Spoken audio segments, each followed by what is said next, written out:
আব্দুল্লাহ কি হয়েছে গো ভাই? কি রান্না হয়েছে? খিচুড়ি।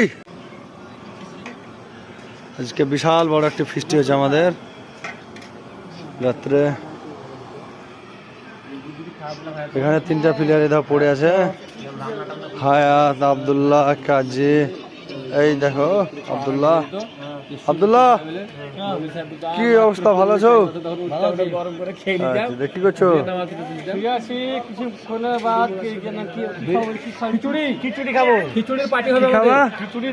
খিচুড়ি লাগবে, ফ্রাইড রাইস। আচ্ছা, আমাদের অলরেডি খিচুড়ি এখন হয়ে গেল, হয়ে আসছে, আর কিছুক্ষণের মধ্যে হয়ে যাবে, দেখতে পাবেন আপনারা। আর যা যা খাবার ইচ্ছা যদি হয়েছে মনে হয়েছে চলে আসেন, বুঝতে পারলে? আচ্ছা গো, ফ্রাইড রাইস, খিচুড়ি সব মিশ হয়ে একসাথে, বিরিয়ানি, খাপসা, নাইচোর সব একসাথে হয়েছে একবারে। বড় ম্যানেজার আলাদা হয়ে গেছে টুকটাক করে আমরা পারি ভর্তি বিসমিল্লাহ।